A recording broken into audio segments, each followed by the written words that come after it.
ఇక మర్యాద కోసమా వ్యూహాత్మకమా?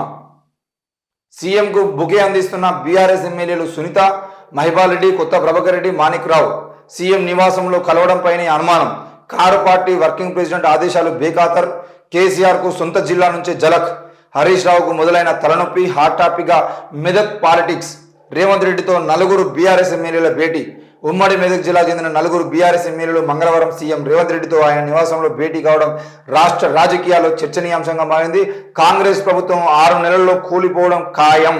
2-3 ఏళ్ల తర్వాత మా ప్రభుత్వమే అంటూ బీఆర్ఎస్ నాయకులు ఏ విధంగా అయితే మాట్లాడడం జరిగిందో దానికి సంబంధించిన విషయంలో మరి ఏం జరుగుతుంది? మెదక్ ముఖ్యంగా ఆ కేసీఆర్, హరీష్ రావు నడిపించేటువంటి నియోజకవర్గాలు ఏవైతున్నాయో దానికి సంబంధించినటువంటి జిల్లా ఏదైతుందో అక్కడ నుండి వాళ్ళు పోయి మళ్ళీ కలవడం జరిగింది. ఈరోజు కేసీఆర్ను బొందబెట్టేటువంటి ప్రయత్నం మరి ఎమ్మెల్యేలు చేస్తున్నారా? లేదనంటే కేటీఆర్ మాట్లాడినట్టుగా, లేదంటే కడియం శ్రీ గారు మాట్లాడినట్టుగా 6 నెలల్లో ప్రభుత్వమే కూలిపోతుందని వాళ్ళ నాయకులు చెబుతున్నా కూడా కూలిపోయేటువంటి అవకాశం లేదు అని చెప్పేసి వీళ్ళు నమ్మి కాంగ్రెస్లో పార్టీలో చేరడానికి ప్రయత్నం చేస్తున్నారా?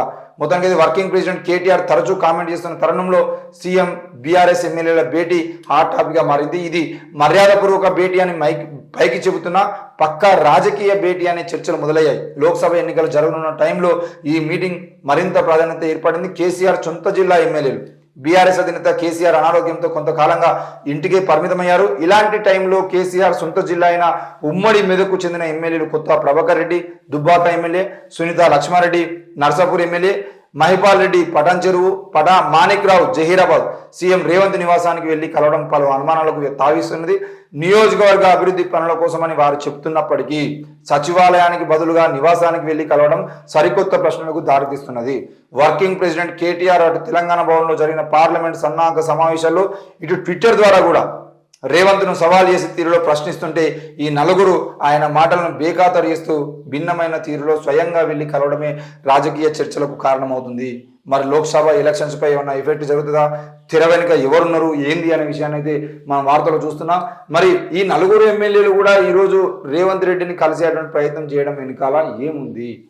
ఎట్టి పరిస్థితుల్లో కేసీఆర్ అనారోగ్యానికి గురైనటువంటి కేసీఆర్ మళ్ళీ వచ్చి ఇంతకు ముందు ఉన్నటువంటి ఊపుతో ఇంతకుముందు లోక్సభ ఎన్నికలు కానీ తెలంగాణ మలిదశ పోరాటం మొదలుకొని మొన్నటి ఓడిపోయేంత వరకు ఆయనలో ఉన్నటువంటి కరిష్మా ఇప్పుడు మళ్ళా కనబడుతుందా? ఎట్టి పరిస్థితుల్లో కూడా మరి ఈ కేసీఆర్ వల్ల మనం రానున్న రోజుల్లో మెదకు నియోజకవర్గాల్లో ఉన్నటువంటి నియోజకవర్గాల అభివృద్ధి జరుగుతుందా? ఇప్పుడు పటాన్ చెరువు అభివృద్ధి జరగాలన్నా, దుబ్బాక అభివృద్ధి జరగాలన్నా, దుబ్బాకలో ఇంతకుముందే రఘునందన్ రావు ఎమ్మెల్యేగా ఉండి ఆ కేసీఆర్కు ఈయనకు పడక అక్కడ ఎన్ని అభివృద్ధి పనులు చేసినా కూడా అభివృద్ధి జరగలేదు. దుబ్బాక ప్రజలు ఇప్పటికీ చాలా నష్టపోయి ఉన్నారు. మరి ఏ నియోజకవర్గాలు అయితే బీఆర్ఎస్ పార్టీ ఎమ్మెల్యేలు లేకుండా బీజేపీ వాళ్ళు ఉన్నారో ఆ నియోజకవర్గాల్లో అభివృద్ధి అనేది శూన్యంగా ఉంది.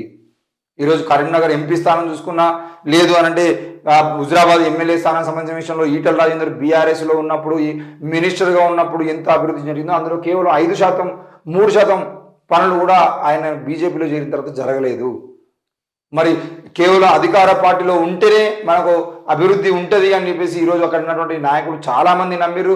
సర్పంచులు, ఉప సర్పంచులు, ఎంపీటీసీలు, జెడ్పీసీలు కూడా మరి అధికార పార్టీకి, ముఖ్యంగా బీఆర్ఎస్ పార్టీ కాకుండా వేరే పార్టీ గెలిస్తే మళ్ళా మనం బీజేపీ ఈటల రాజేందర్ని గెలిపించుకుంటే తప్పకుండా నష్టపోతాం, 5 ఏళ్ల పాటు అభివృద్ధి ఉండదు అని చెప్పేసి సర్పంచులతో పాటు అందరూ మాట్లాడుకున్న విషయాన్ని మనం అక్కడ చూసి ఇప్పుడు ఈటల రాజేందర్ ఓడిపోవడానికి ప్రధాన కారణం కూడా బీజేపీ మీద నమ్మకం లేదు. ఈటల రాజేందర్ గెలిచేది ఉంటే ఈటల రాజేందర్ మంచోడే అని చెప్పేసి కొంతమందికి మాట వరుసకు ఉన్నా కూడా ఈటల రాజేందర్ ఓడిపోవడానికి ప్రధాన కారణం ఏంటంటే ఈటల రాజేందర్ గెలిచేది ఉంటే అభివృద్ధి ఉండదు, అభివృద్ధి శూన్యం.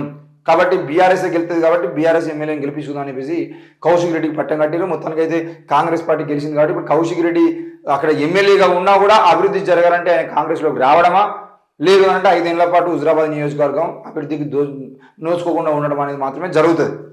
ఇప్పుడు మరి ఈ ఎమ్మెల్యేలు మరి అంటే ముఖ్యంగా కేటీఆర్ మాటల్ని బేఖాతరు చేసి అయితే కలవడం జరిగింది. మరి కలిసిన క్రమంలో కేటీఆర్ ఏం చర్యలు తీసుకుంటాడు, ఎట్లా తీసుకుంటాడు, ఎట్టి పరిస్థితుల్లో ఊరుకునేది లేదు, ఇది సీరియస్గా తీసుకుంటాం అని చెప్పేసి కేటీఆర్ చాలాసార్లు మాట్లాడిండు.